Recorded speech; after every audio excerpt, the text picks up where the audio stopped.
문제점에 대해서 생각도 좀 말씀해 주시면 좋을 것 같고, 그런데 일단은 지금 같이 들으신 분들 먼저 질문이나 의견 같은 것들을 좀 받도록 하겠습니다. 예, 가볍게 손으로 의사를 표시해 주시면. 예. 예.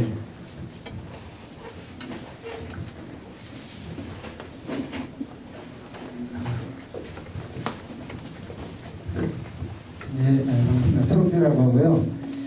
저는 추첨제에 대해서 사실 저는 과중제도 구조 때문에 아주 적극적으로 제가 찬성을 하는 사람이고요. 저희가 이제 아까 말씀드렸지만 초록정치연대 초록당 사람들 해가지고 계속 추첨제로 운영을 뽑았었어요. 그 피해를 고스란히 받은 사람입니다. 문제점이 무엇이냐면은 그러니까 아까처럼 이 추첨제가 제대로 정착하기 위해서는 제가 보기엔 두 가지 조건이 충족이 되어야 돼요. 하나는 시민의식, 하나는 환경이거든요.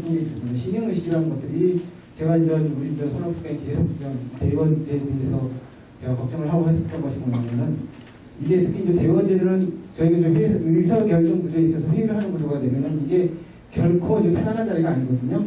지치게 만들고 되게 피곤하게 하기 때문에 정말 시민의식이 없으면 생각이 쉽지 않은 거예요. 그러니까 예를 들어 어떤 메리트, 국회의원이라든가 멘트가 있는 자리들은 나서서 하려고 하기 때문에 오히려 좋지만 그렇지 않은 자기한테 어떤 이익이 오는 것들이 아니라 오히려 자기가 감수해야 되는 것일 경우에는 그런 의식이 없으면 생각하기 어렵고, 그 다음에 현실적인 문제는 아까 좀 전에 얘기했듯이 직장인들이나 주부들이 위치라든가 거기 위치는 요일이라든가 시간이라든가 그런 것에 맞지 않으면 참여할 수 없는 그런 조건들이 있고, 저희가 이런 문제들 때문에 사실 서울 녹색당에서는 미리 설문조사를 한 게 있었어요. 그래서 이런 우리가 앞으로 회의 구조고 운영 구조를 어떻게 할까 하면은 실제로 당원들의 그게 저는 당연히 서울 녹색당에서 전국 녹색당에서 해야 된다고 보거든요. 근데 저희가 있는 자료가 있으니까 많이 참여가 될 거예요.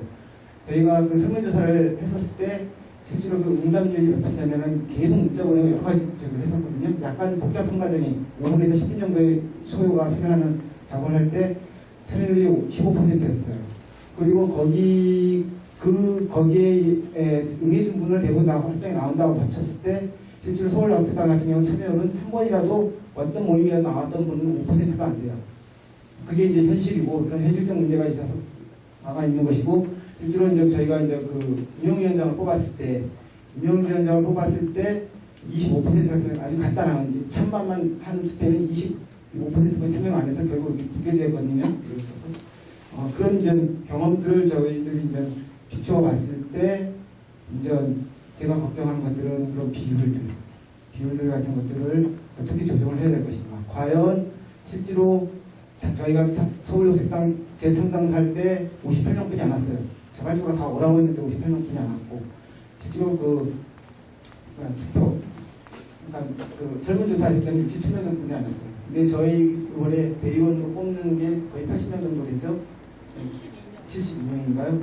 그랬을 때 그렇게 자발적으로 참여하겠다고 오는 사람들이 해도 그 정도 인원이 안 되는데, 과연 대의원으로 뽑았을 때 그러면 많은 수, 자발적으로 할 수 있는 분들이 많은 수들이 제외가 되어버리거든요.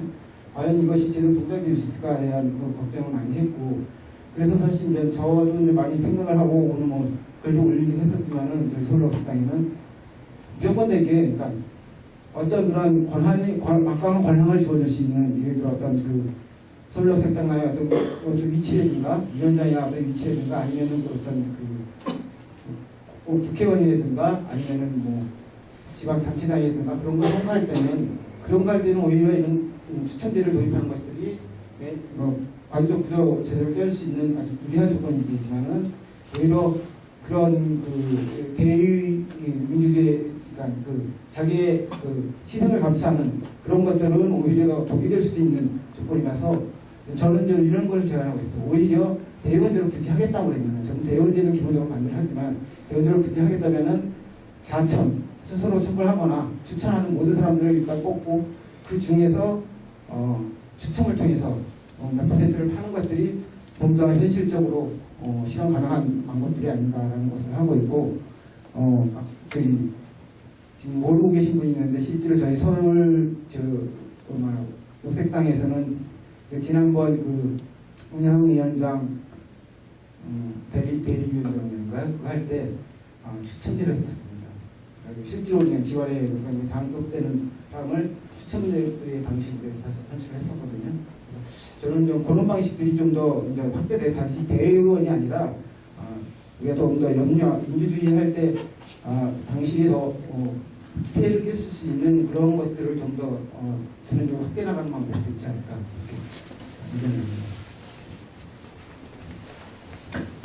예, 뭐 자연스럽게 또 의견이나 질문 있으신 분들 해주시면 좋을 것 같습니다. 추우셔가지고 입이 안 들으시시네요.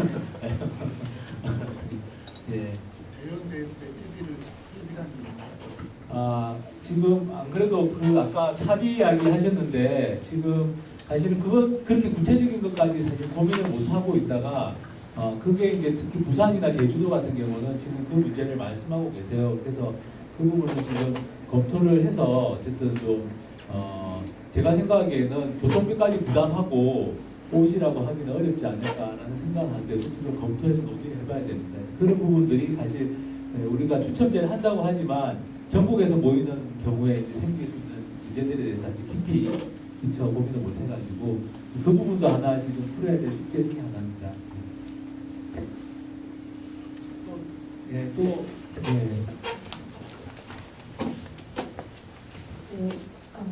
발대란 토론 잘 됐습니다. 저는 경기당 강수선이고요. 아까 그 배신제 추첨해가지고 배심원으로 하는 그 국민참여재판을 찾아간 적이 있었어요.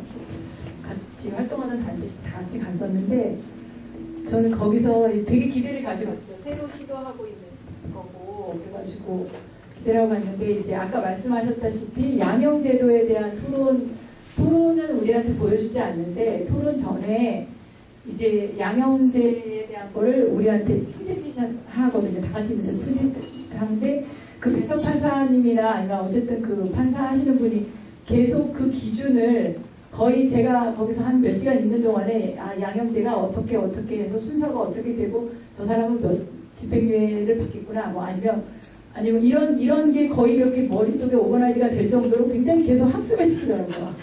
그러니까 배심원들을 열 몇 분을 앉혀놓고 정말 그분들은 법에 문외한이신 거잖아요. 그분들을 앉혀놓고 거의 법대생 수준으로 이거는 심심이야기고요. 이거는 이런 거고요. 이런 식으로 거의 교육을 시키시는 거예요.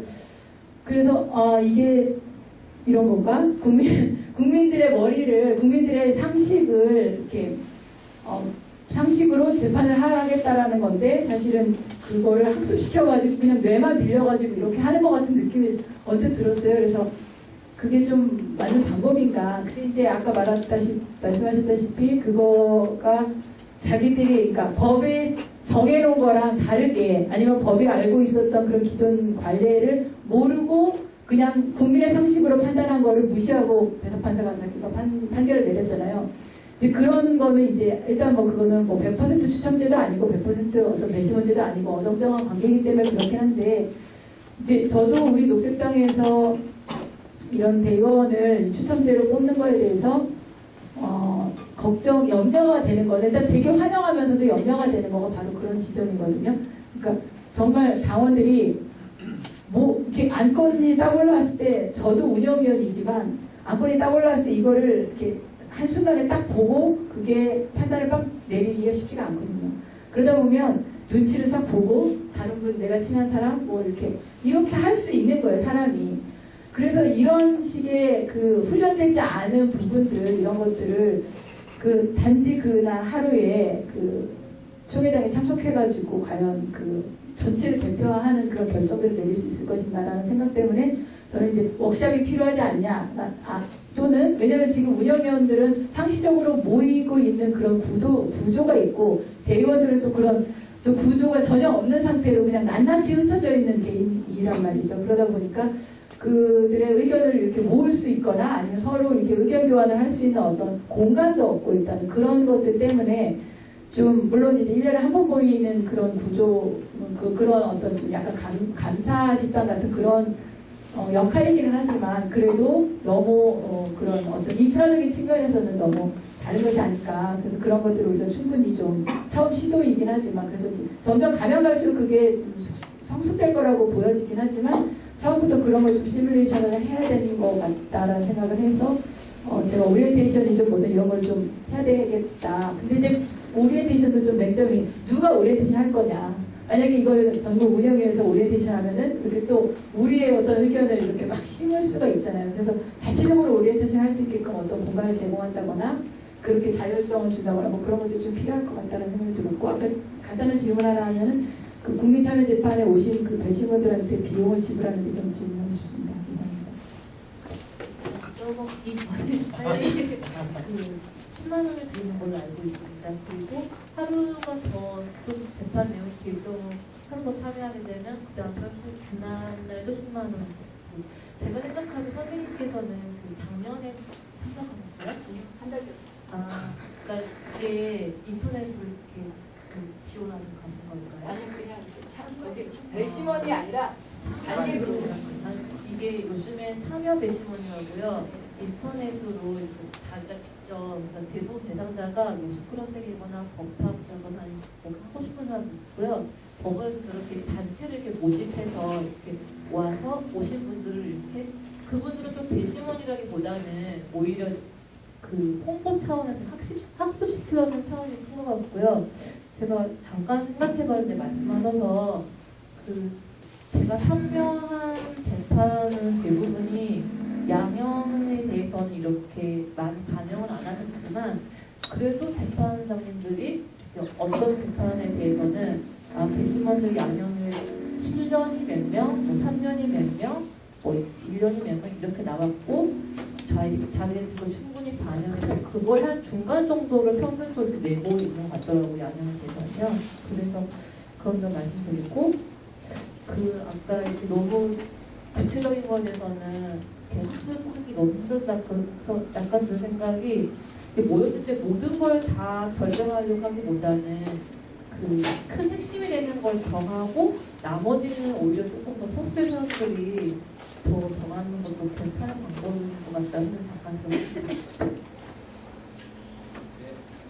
뭐 계속 이어가겠습니다. 일단 두분 말씀드렸는데 다른 분들 궁금한 게 점들이 있고요.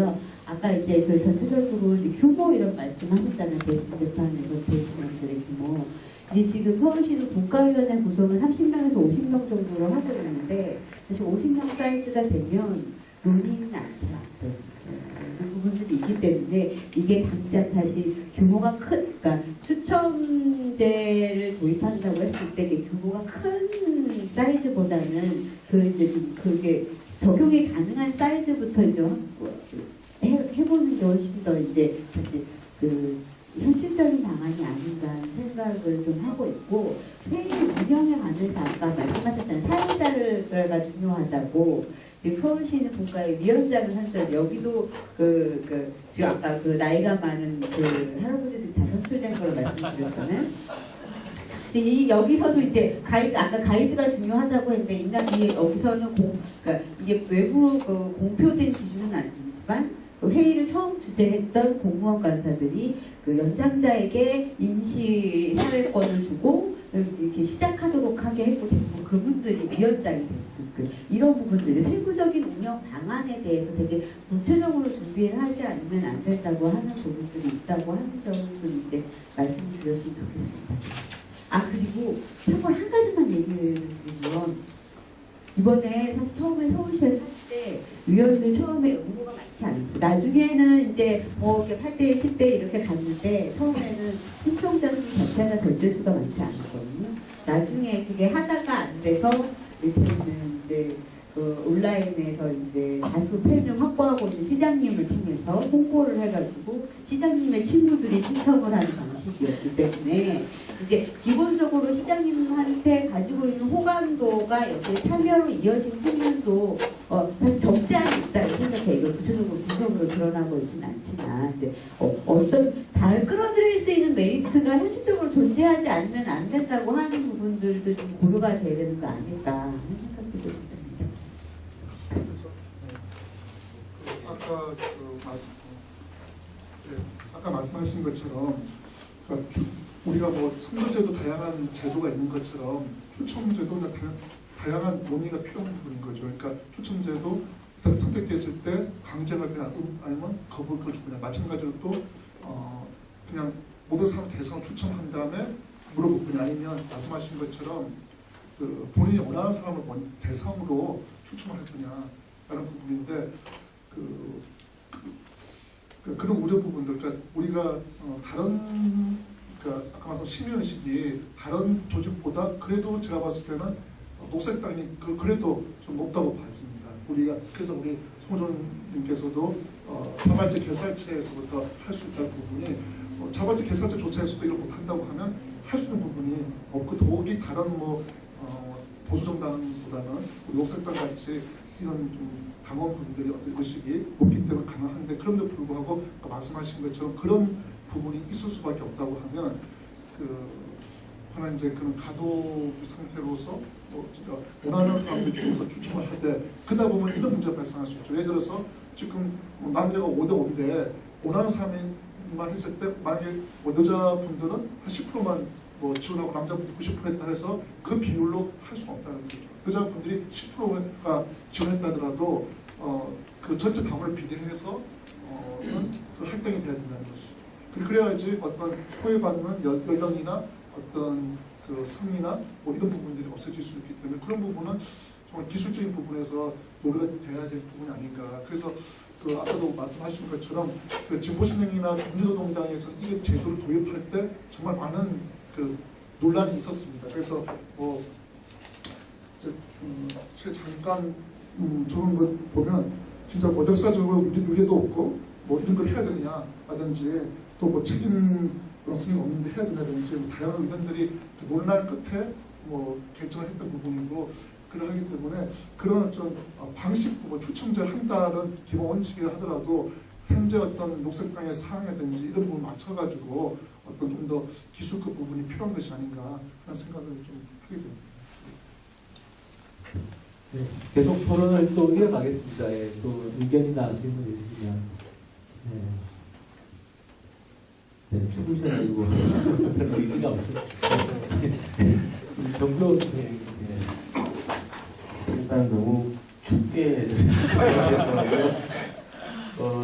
저는 추첨제 굉장히 좀 많이 배웠습니다. 그런데 관심을 가지는 것은 특히 다른 어떤 정당보다가 녹색당이 이 추첨제 민주주의에 대한 경험을 잘 쌓아가는 게 정말 중요하겠다 생각했고요. 그것은 어쨌든 녹색당이 어느 어떤 정당보다도 굉장히 가치 지향의 그런 정당이고 또 현재 지배적인 어떤 가치 체계에서 상그름 더 나아가고자 하는 그런 걸 지금 지향하고 있는데 예를 들어서 이제 녹색당을 구성하는 핵심 가치들이 충돌하는 상황이 지금 생길 것 같아요. 그랬을 때 그 갈등을 최소화하면서도 어쨌든 의사 결정을 해야 되는 단계가 올 것 같아요. 그럴 때 이제 정당 이 내에서 이런 어떤 그 추진제 민주주의가 갖고 있는 또는 시민 민주주의가 됐든 이런 데 대한 경험들을 가지고 있어야 축적이 되어야 녹색당이 좀 슬기롭게 여러 가지 난관들을 풀어가지 않을까. 그래서 아마 이제 제 주변에 한 사람이 이제 그 대의원 연락을 받았어요. 근데 저 반응이 뭐냐면은 이거 어떻게 해야 되지? 말하면 안 되나? 이런 거에서 또 다들 경험이 없는 거죠. 경험이 없기 때문에 부담스러워하고 그렇지만 어쨌든 이번에 좀 잘 하셔가지고 그래서 좀 소문도 내고 그리고 이것이 좀 익숙해지도록 하는 게 굉장히 좀 중요하지 않을까. 그래서 어쨌든 녹색당이 특히 이 의사결정의 효율성도 중요하지만 의사결정의 질을 높여나가는 게 굉장히 중요하고 그런 측면에 있어서 이 추천적인 경험들을 각 영역에서 좀 축적해 갈 수 있으면 좋겠어요. 네, 감사합니다. 의견으로 주셨고요. 네, 또 다른 분들 혹시 네.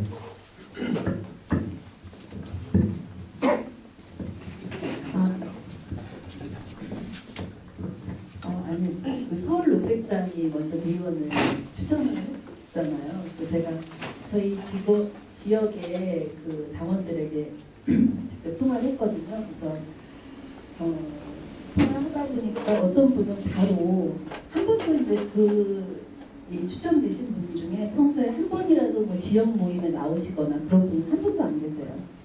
그리고 직접 제가 뭐 개인적으로 아는 사이에 있는 사람이 한 명 있었는데 이제 모임에 나오거나 이제 한 번도 없는데 근데 여자분 두 분은 전화 받고 추첨이 되셨다 이렇게 얘기했더니 그냥 뭐 선뜻 얘기하시고 이제 남자분 두 분은 이제 좀 힘들겠다고 얘기하셨는데 그분은 제가 너무 바쁜데 진짜 너무 나가고 싶은데 노세 당원들이랑 통화하다 보면 그런 분이 되게 많이 계셔요. 너무 나가고 싶은데 언제 굉장히 좋은 마음으로 그 모임에 꼭 나가고 싶다. 그런데 이번 대의원 대회는 힘들겠다고 이제 이렇게 얘기하시는 것을 이제 제가 분위기나 그분들의 반응이나 이런 것을 좀 느꼈을 때 그러니까 추첨제가 너무 황당한 일이거나 뭐 실현 불가능한 일이거나 이런 건 아닌 거라는 거를 사실은 좀 느꼈고요. 그냥 뭐 당원으로 가입했지만 또 늘 뭐 지역에서 하는 그런 모임이나 아니면 그 밖에 이제 뭐 녹색당 모임이 많이 있지만 그런 모임에 나오신 적 한 번도 없지만 또 전체를 대상으로 해서 우리가 추첨을 했고 그 중에서 뽑혔다고 하니까 뭐 참여하시겠다는 그런 반응들을 봤을 때 아까 좋은 말씀 많이 해주셔서 감사하고요. 좋은 소식. 저도 이제 그런 느낌 좀 가지고 있고 사실 그 말씀하신 것 중에서 이제 뭐 아마 그 책임지는 그런 마음이 좀 덜할 수도 있다. 추첨이기 때문에 오히려 이제 그런 분들은 사실 이제 거부 의사로 거부하는 걸로 이제 그것을 좀 그런 과정에서 좀 걸러지는 면이 있을 것 같고 만약에 진짜 수용하시는 분이라면 좀 많이 참여가 진짜 아까 뭐 150명 중에 30명 그런 일이 생기지는 않을 것 같다는 그런 느낌을. 네, 또 질문이나 의견 있으신 분을 받겠습니다. 예. 한 두세 분은 더 받아도 될 것 같고요, 시간상. 그리고 좀 토론자분들 또 말씀하실 게 있을 것 같아서. 네, 안녕하세요. 저는 민주시민 이현이라고 합니다. 저 같은 경우도 대의민주주의가 거의 민주주의다라고 생각하고 있는 사람이라 추천민주주의 같은 경우는 잘 생각해본 적이 없었고요. 그냥 녹색당에 가입하면서 이제 약간씩 관심을 갖게 됐는데 그래서 제가 뭐 지금 뭐 진보하고 좀 피상적인 차원에서 문제 제기가 되겠지만 어쨌든 일단 기본적으로 제가 연말 정산 관련해서 전화하는 당원보좌를 했었는데요. 자발적 결사체에 섞여 강한 녹색당이라는데도 심지어 전화를 굉장히 귀찮아하시고 또 전화 앞으로는 하지 마세요 이렇게 하시는 분들이 많았는데 과연 이렇게 대의원 되셨습니다 이렇게 얘기하면 그분들이 어떤 반응을 보이실까 그런 것도 좀 의문이 들었고 또 제가 제 친구가 녹색당 당원이 한 명 이번에 대의원 선출됐다고 예수님 지명됐다고 전화를 받았는데 이거 뭐 하는 거냐 이렇게 물어보더라고요. 그래서 어떤 추천제에 대한 충분한 사전 설명이 당원들에게 제대로 전달이 되었나 이런 문제에 대해서도 좀 생각해 볼 수 있었고 또 아까 뭐 여러분 말씀하셨지만 어떤 추천민주주의 원형의 아테네 같은 경우에는 노예제를 기반했기 때문에 생계 문제 자유로운 사람들이 뽑혀서 이렇게 자유롭게 할 수 있었지만 생계 문제로 또 대의원에 뽑힐 수 없는 사람들이 굉장히 자발적으로 이렇게 참여할 수 없는 데 많지 않습니까? 그러면 그분들 위주로 이렇게 대의원이 편성이 되면 어떤 대표성의 문제 같은 게 발생하면서 추천민주주의 의의가 좀 퇴색되는 거 아닌가 그런 생각도 들고요. 또 지금 같은 경우 1년 주기로 대의원이 아마 교체되는 걸로 알고 있는데 그렇게 되면 좀 연속성이 좀 사라지지 않습니까? 그러면서 이미 훈련이 좀 돼버린 사람들은 오히려 많이 교체가 되면서 또 새로 사람들이 들어오면서 다시 훈련을 해야 되는 그러면서 비용이 발생되고 효율성이 좀 떨어지는 문제가 있지 않을까 그런 생각도 좀 해봤습니다. 제가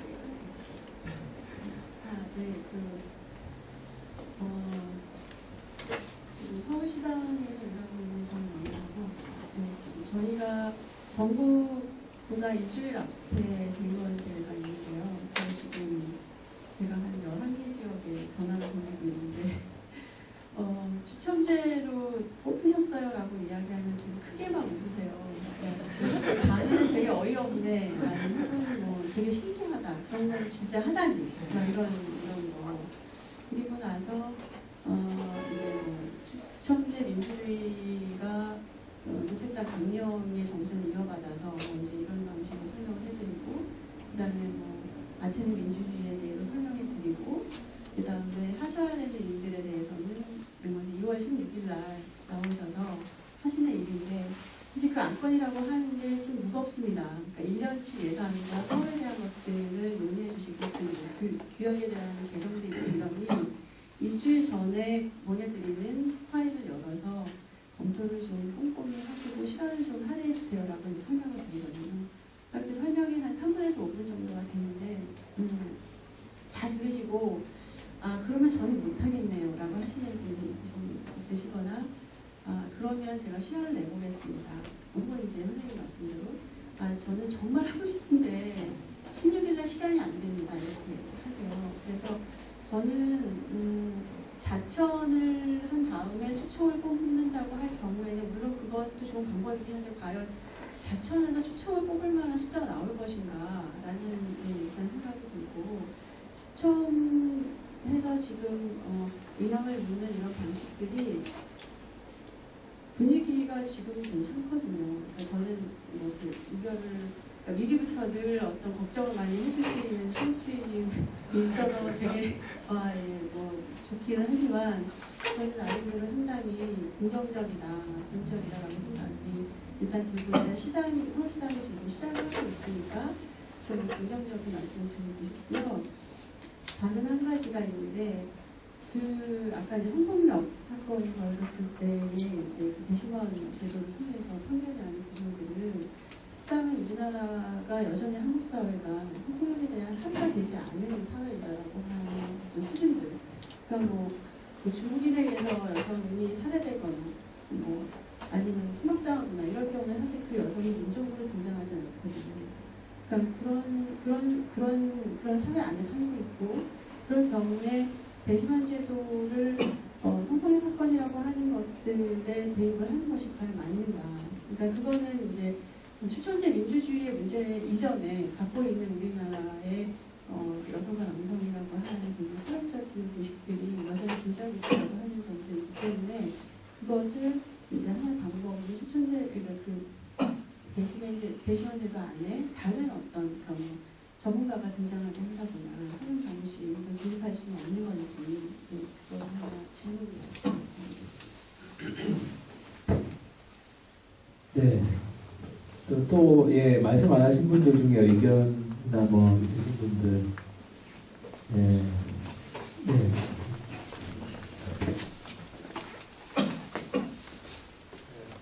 저는 한국 전산협동조합 지금 결성 중입니다만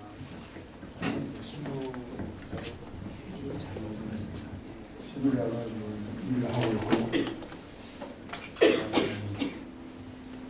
그 전부터 전자민주주의에 집중을 해가지고 시스템을 개발해가지고 개발했는데 작년, 재작년에 이제 주코치 미국 월스트리트 전용군이 있으면서 직접민주주의에 대한 이제 관심이 많이 고양이 됐었는데 지속적인 어떤 관심을 받지는 못하더라고요. 이게 그리스 아테네 민주주의의 한계인 것 같아요. 우리 시대에 다시 그대로 재현되는 계기에는 아테네 민주주의가 갖는 어떤 비민정의 문제, 그다음에 중의정의 문제, 이런 문제들을 우리가 학교에서 다 배웠고, 그런 부분들에 대한 새로운 대안, 그걸 그대로 가져오기에는 우리가 이미 종유로의 역사도 있고 중국의 역사도 있기 때문에 그에 관심이 거부감 많이 있는 것 같고요. 그래서 쉽게 사과들었는데, 그래서 저는 또 저도 그 시스템을 개발해온 입장에서 또 쉽게 포기할 수도 없고 그래서 저 나름대로 연구를 하다가 이 시스템을 전자민주주의 시스템을 어떻게 적용을 하고 보고를 해볼까 하다가 이제 협동조합 기본법이 발의가 되면서 협동조합하고 협동조합이 생리적으로 태생적으로 직접민주주의 성향을 기본적인 원리로서 받아들여야 되는 그런 그게 있기 때문에 그 협동조합부터 이 시장을 적용을 해보자 해가지고 움직이기 시작해서 저희들 자신이 저희 그 회사 자체가 협동조합으로 지금 전환 중에 있습니다. 개발자들하고 그다음에 이제 또 임원분들도 모시고 이렇게 해가지고 오늘 서울시에 그 협동조합 신고서를 최종적으로 제출했습니다. 20일 전에 일정이 보는데.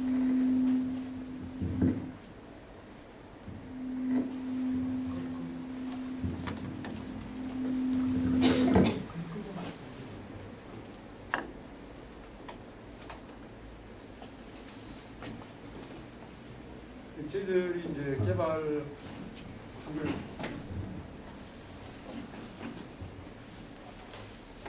다른 이제 그 협회에서 사단법인에서 1년 정도 사용을 했었어요. 시험적 제가 그 단체하고 관계를 해서 사용을 해봅시다. 해가지고 이사회 할 때 사용을 했습니다. 물론 뭐 이 전자민주주의 시스템 자체가 100% 이걸로만 가야 된다라는 그런 얘기는 아닙니다. 근데 이제 지금 말씀하시는 분들 보니까 집합회의 어떤 효용성이 있어요. 많은 분들이 이제 자리나 어떤 일비 이런 부담 때문에 이제 직장을 제치고 참여하는 것에 굉장히 그 부담을 합니다. 저도 지방에 경제에 있다가 올라왔습니다. 어지간한 열정과 여유가 아니고는 참여하기가 어려운 일이 있거든요. 특히 이제 직접민주주의로 가야 되는 입장에서 이제 풀뿌리를 이제 대전하는 입장에서 기초분들의 참여를 이제 끌어내야 되는데 그분들이 다 경제적으로 여유가 없는 분들이기 때문에 그런 분들 입장을 생각한다면 우리가 추첨이라고 하는 기본 원리에 대해서는 다 동의를 하는데 그 추첨을 현실적으로 어떻게 구현해낼 것인가, 그 원리를 어떻게 구현해낼 것인가 하는 부분에 있어서는 하나의 전자민주주의다. 하나의 대안으로서 집합 모임과 또 전자 모임 이런 것을 좀 병행해가면서 선택지를 다양하게 가져가는 좀 관심이나 이런 부분에 대해서 좀더 효율적인 참여를 이끌어갈 수 있지 않나 그런 생각이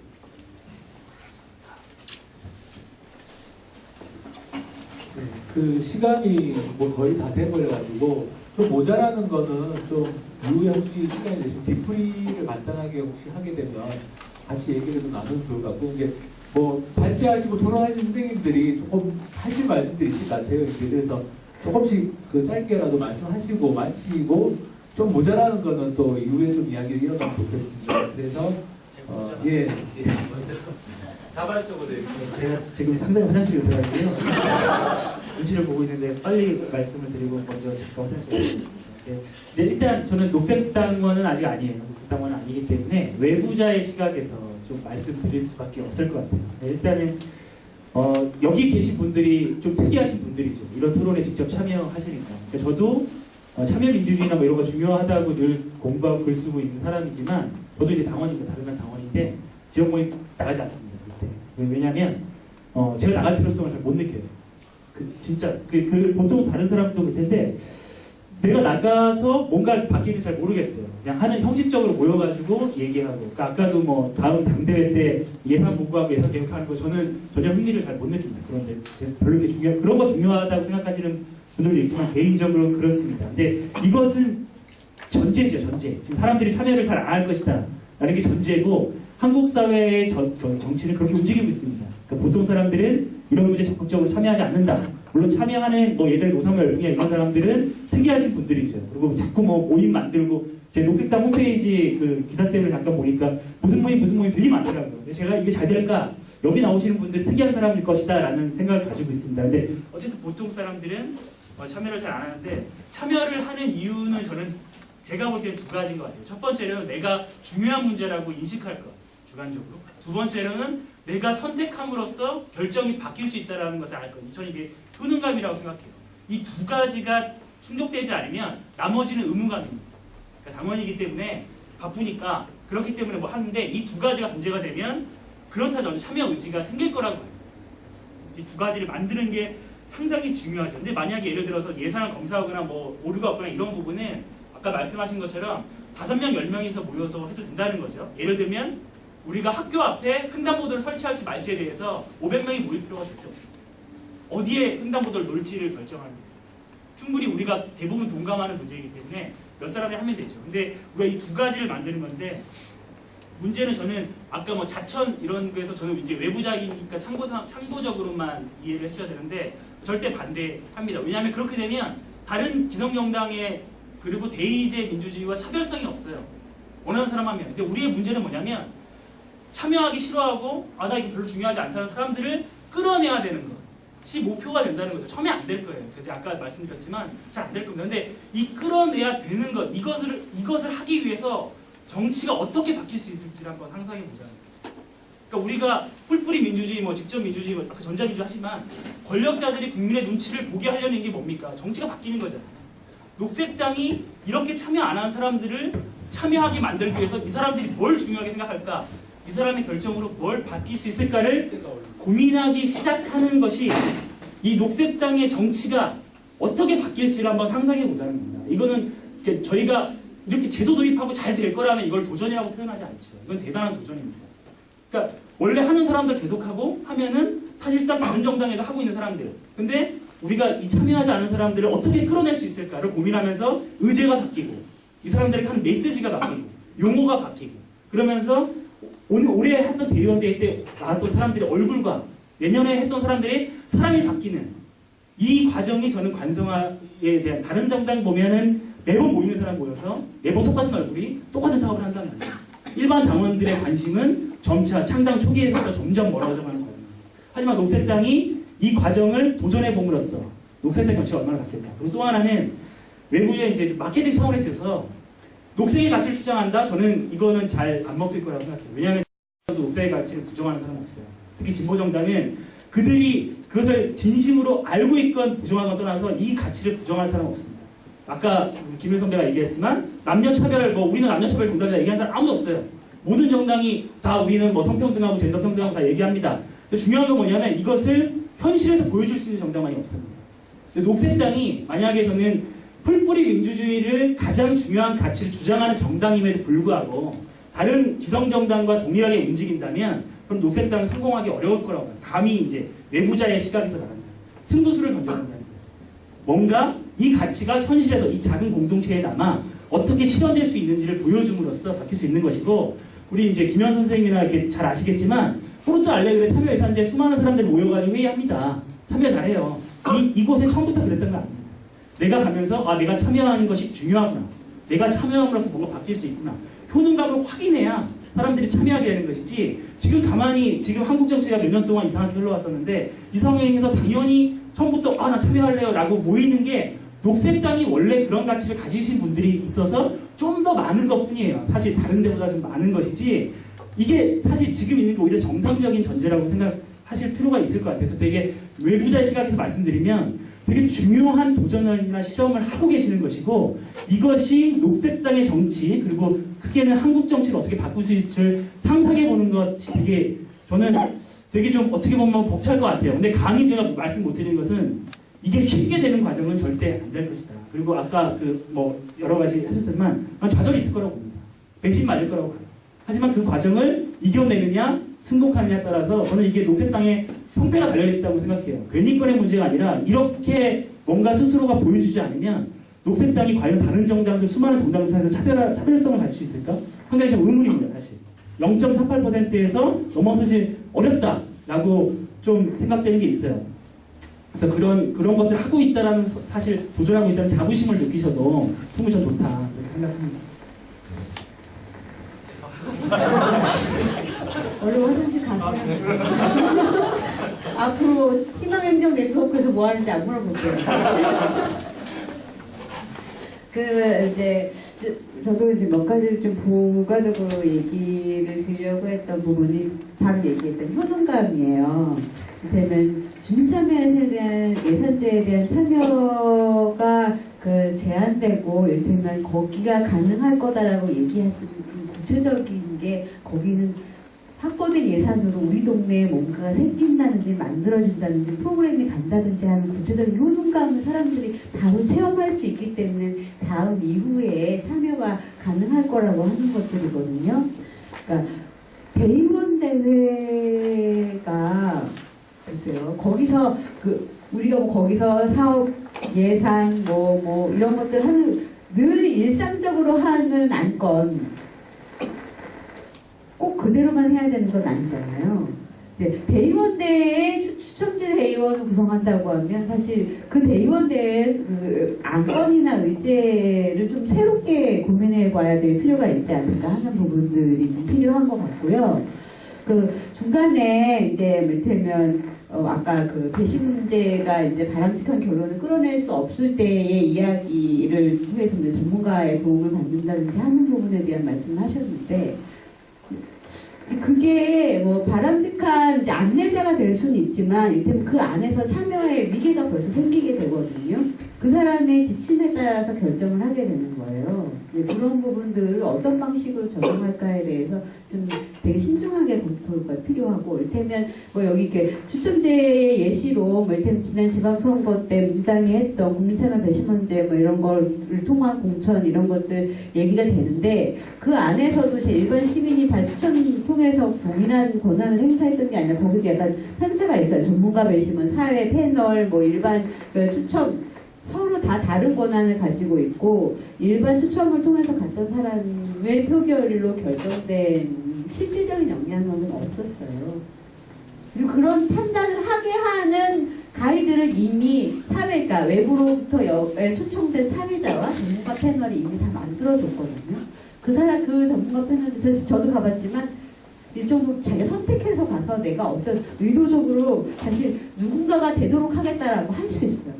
실제로 그렇게 됐던 경우도 있고 하기 때문에 이제 그런 방식으로 서로 권한과 역할이 다른 위원들을 한꺼번에 구성하는 방식은 좀 더 다른 이제 부작용을 낳을 수 있다라고 하는 부분들을 이제 얘기가 돼야 될 것 같고요. 신청자 중에서 추첨하는 것에 대해서 다른 기구가 아니라 이게 대의원 대회라고 하면 그렇게 하는 건 더 적절하다고 봅니다.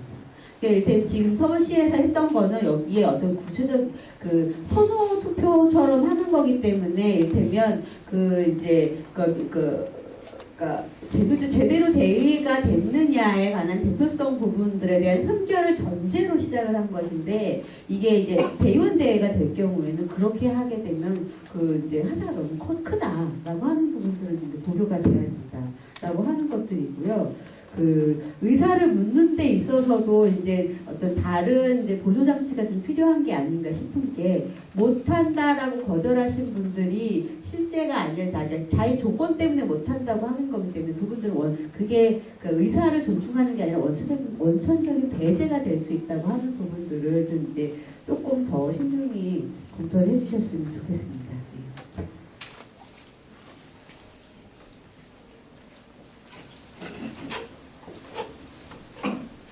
네, 저는 녹색당 당원은 아닌데 이거 보니까 다 너무 다 좋은 말인데 저는 녹색당 당원이 못 될 것 같아요. 고기를 덜 먹고 다 날씬하신 게. 네, 그리고 제가 요즘 배심원들 이렇게 말씀드려서 이렇게 저를 배심원 쪽에 뭔가 사람 생각할 것 같은데 요즘에 제가 사람 만나면 맨날 하는 말이 제가 이번에 2월달에 졸업을 하거든요. 정보공개 제도로 이렇게 논문을 써서 행정학 박사를 따게 됐는데요. 맨날 하는 말이 취업 좀 시켜달라고. 혹시 시간 강사 자리나 이렇게 좋은 취업 자리 있으면 김현 선생님께 연락처를 물어봐서 연락 주시고요. 가벼운 이야기를 빨리 말씀드리고 조금 더 무거운 이야기도 드리겠습니다. 효능감 아까 말씀하셨는데 저희 배심원들 거기서 느낀 게 배심원으로 오신 분들이 그날 하루 종일 피고인을 보고 피해자를 봐요. 피고인이 뭐 정말 우리가 생각하는 TV에 나오는 우락부락한 범죄자처럼 사람이 아니고 정말 길거리에 흔히 계시는 그런 아저씨고 또 여러분과 똑같이 생긴 분들이거든요. 그런 분들을 이렇게 보니까 그 사람의 자기의 판단이 그 사람이 일생을 자주우지할 수 있는 거기 때문에 책임감을 가지고 더 열심히 할 수 있는 거 생각하고 아까 손우정 선생님께서 말씀하신 부분에 공감하고요. 그 다음에 제가 마지막으로 한 가지 제가 아까 당근을 많이 드린 것 같은데 보면 저는 기독교인데 교회를 이렇게 중간에 떠나시는 분들을 보면 그 정신이 싫어서 떠나기보다는 교회에 있는 구성원이 싫어서거나 아니면 교회 자체의 여러 가지 제도 문제점 때문에 그 떠나는 것 같아요. 그래서 제가 보기에 배심원 제도 그렇고 선생님도 아까 어떤 분들은 나 이번에 와서 이렇게 집하는 거 보고 사법부에 대한 신뢰도가 더 좋아져서 높아졌어 하는 분도 있지만 이렇게 너무 주입식으로 막 강요하는 거 아니야 이렇게 깨닫는 분 사법부에 대한 신뢰도가 떨어져서 가는 분도 있는데 어떻게 보면 이렇게 추천 민주주의라는 제도가 너무 좋은 제도이지만 이렇게 운영을 어떻게 하느냐에 따라서 오히려 녹색당에 대한 충성도에도 이렇게 문제가 생길 수도 있다고 생각하거든요. 그래서 이렇게 좋은 제도를 이렇게 잘 운영해 나가는 게 더 모든 게 다 그렇지만 운영상의 문제인 것 같습니다.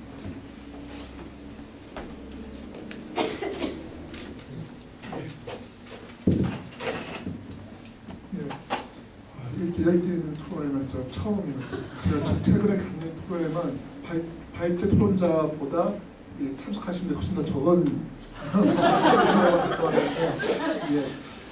저는 한 세 가지 그때 말씀드리겠습니다. 먼저 녹색당이 이 추천 대여, 당 내적으로 추천 대여하는 것도 잘 물론 성공적으로 하셔야 되겠지만 다양한 어떤 이제 우리 사회 정치 뭐 개혁이나 우리 사회 개혁하는데 추천했던 방식들을 활용하는 부분에 대해서 적극적으로 운동, 입법운동, 아까 말씀드렸죠. 우리 당장 녹색당도 정당법의 피해를 보고 있지 않습니까? 그래서 그런 부분에 대해서 거대 정당들의 어떤 입맛에 따라서 되는 부분에 대해서 좀 바꿀 수 있는 그런 뭐 의회 배신도 시작해서 그런 작은 것부터라도 좀 할 수 있는 그런 운동을 좀 적극적으로 했으면 좋겠다는 부분을 말씀드리고 싶고 두 번째는 이 추천주주에 대해서는 보수뿐만 아니라 진보 쪽에서도 별로 안 좋아합니다. 그러니까 어떤 냉소나 이런 부분들이 지금까지 그냥 보수뿐만 진보 쪽 때문에 엘리트주의 때문에 그런데 저는 이는 녹색당 포함한 진보 진영이 이 추천주주에 대해서 적극적인 필요가 뭐냐면 지금 우리 일반 국민들이 보수 언론에 의해서 많은 정보를 얻고 있는데 아까 우리 수준 연구원이 말씀하신 것처럼 그냥 여론조사할 때는 어디에서 이런 쪽에 더 찬성하지만 어떤 들어와서 그런 논의를 못 들어보고 하면 판단해 보면 바뀔 수는 있거든요. 많은 우리 내용들이 어떻게 보면 조작되고 어떤 특정 어떤 언론에 의해 가지고 자주되는 부분이 많은데 이런 부분에 대해서 우리 시민들이 어떤 찬반에 대해서 들어볼 수 있다고 하면 저는 분명히 훨씬 더 우리 사회의 지배적 가치에 대해서 손을 들어줄 거라고 봐집니다. 그래서 저는 적극적으로 녹색당을 비롯한 진보 진영에서 추천민주주의 운동을 해서 성과를 얻어내는 게 어떤 진보정당 입장에서 훨씬 더 그런 지지도가 올라가고 어떤 국회나 원내 지위 훨씬 더 높아지지 않을까 하는 부분을 생각하고 있습니다. 세 번째 말씀드리고 싶은 거는 근데 그런 말 합니다. 그러니까 아까 말씀하신 것처럼 참여 안 하는 이유가 물론 시간, 돈 이유도 있지만 이겁니다. 내가 해본 적이 없는데 이것도 그냥 큽니다. 우리가 막상 한번 생각해 보시면 우리가 민주시민이라고 말하지만 그냥 우리가 투표할 때 말고 내가 민주시민이라고 뭘 해본 적이 있는가 정말 어떤 이슈를 갖고 몇 사람끼리 만나가지고 토론해본 게 있느냐 없지 않습니까? 우리 어릴 때부터 그런 경험이 없이 커왔기 때문에 그런 게 익숙치가 않아서 그런 겁니다. 그래서 우리가 그러면 언제 그게 다 이루어진 다음에 좀 뭐 할 거냐? 그 끝이 없어지는 것이죠. 그래서 저는 이것이 분명히 어떤 시행착오도 있고 실패도 있겠지만 그런 과정을 겪어가면서 전반적으로 우리 전체 우리 시민들의 의식이 정말 어떤 민주시민에서 올라가는 것이지 오늘 갑자기 민주시민이 되는 것도 아닌 것이고 그래서 전반적으로 우리 사회의 어떤 문화가 이런 토론 문화 이런 어떤 그런 문화를 만들 수 있는 여지로서 어떤 하나의 도구로서 어떤 추천제 그러면 그런 좋은 건 물론 모든 전체 국민들이 어떤 의견을 말했으면 좋겠지만 그게 할 수 없는 상이라고 하면 그 아까 호주님은 말씀하신 것처럼 과학적 방법보다 추출된 사람들이 그런 어떤 찬반에 대해서 논의할 수 있는 부분을 만들어주면서 계속 그런 것이 다양한 능력이 있다고 하면 뭐 어떤 다양한 능력에 자기가 참여하다 보면 그런 민주시민의 어떤 능력들이 올라갈 수 있는 부분이 있기 때문에 우리가 민주시민 의식을 민주시민이 된 다음에 이걸 하자고 하면 끝이 없어지기 위해서 그런 시험을 적극적으로 좀 했으면 하는 바람을 생각합니다. 네, 뭐 다 같이 한번 박수 한번 예. 발표하신 선생님들, 토론해 주신 분들도 여기 사실 추운데도 앉아서 끝까지 앉아 계셨던 분들이 다 대단하신 것 같고요. 하여튼 뭐 새로 하는 시도지만 저는 사실 이게 된다면 뭐 아까 말씀하신 저 많은 우리 사회의 많은 문제들에 대해서 새로운 시사점을 줄 수 있을 것 같습니다. 그래서 비록 어려운 점이 있더라도 노동당은 상당도 의견을 2번을 한 정당이기 때문에 어려운 점이 있더라도 다 같이 지혜를 모아서 잘 했으면 좋겠습니다. 이걸로 토론을 마치겠습니다. 감사합니다.